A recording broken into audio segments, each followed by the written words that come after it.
first film in the Sony Spider-Man villain solo franchise came out to quite the fanfare, grossing over $1 billion at the worldwide box office. Despite this massive audience appeal, there were a number of mistakes that made their way into the final cut of this film. Some were minor moments, like when Carlton Drake makes a huge deal out of a child being shushed for asking a question, causing him to go on a whole rant about not allowing other people to silence her, only for him never to actually answer the question she asked.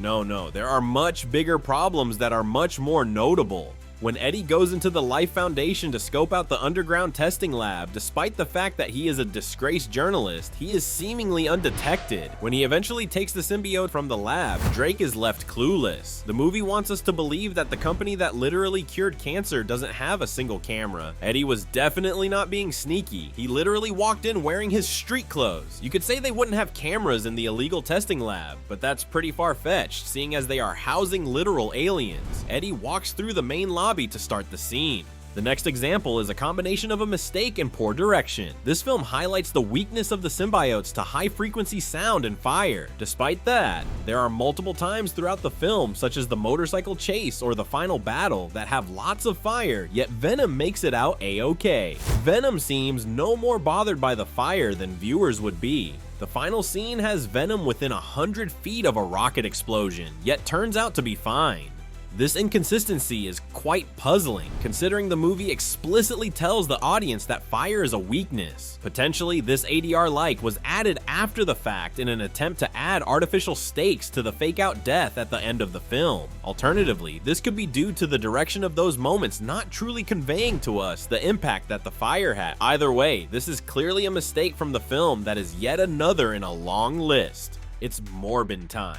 The instantly meme-worthy film was shared all over the internet when it was released. While most of the excitement was the internet doing what the internet does, once they actually watched the film, there were quite a few mistakes that slipped through. Intriguing.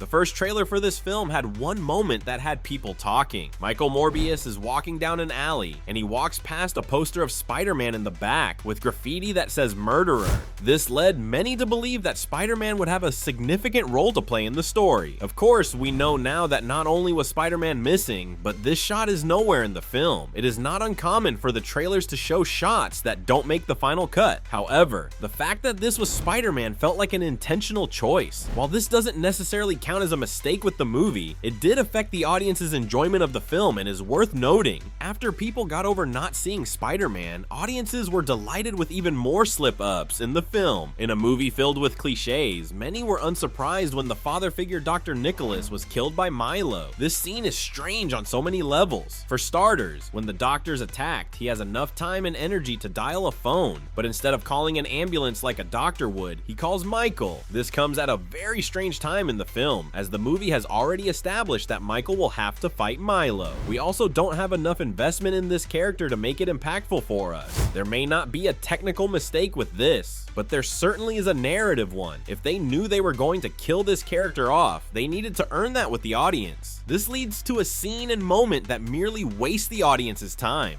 We have talked a lot about narrative mistakes and nonsensical scenes, but what about truly technical mistakes? One of the most important things a film has to accomplish is continuity. Without that, the audience will break their immersion. There are a number of moments like this in Madame Web, like a window being opened in one moment, then closed in another shot in the same scene. There's a moment when Madame Web is being handcuffed, then she just isn't. These are important moments that a film needs to get right in order to properly engage an audience in what is happening. With a film that bends reality and time as much as this film does, perhaps the filmmakers thought they could get away with these inconsistencies. Based on the box office and critical performance, they were wrong. The mistakes don't end there. This movie, as most of these Sony movies do, went through a bunch of reshoots and re-edits. This led to a lot of the dialogue having to be redone in the editing process. This technique of inserting or replacing different audio in a scene is called ADR. If done properly, you should never notice, but when it's done poorly, you get Madame Web. The idea of the torment and torture of dying over and over again. Throughout the entire film, almost every scene with the main villain Ezekiel Sims has new, poorly synced dialogue. I came from nothing, less than nothing.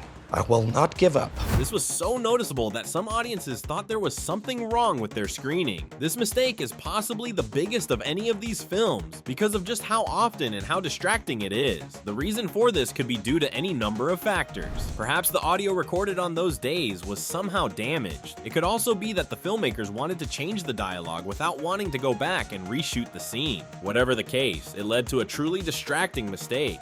The audio mistakes were taken to the next level in the last Sony film, Kraven the Hunter. Similarly to Madam Web, there was a scene where they wanted to change dialogue but didn't want to go back and reshoot, so the filmmakers instead chose to digitally place a mouth and eyes onto a still image of an actor. The result is something so uncanny and jarring that it completely takes every viewer out of the scene. This is made even worse in light of all of the stories coming out of visual effects studios being crunched for time. Forcing a digital artist to do this because you didn't want to reshoot a scene is quite a slap in the face to them and to us who are paying money to watch it.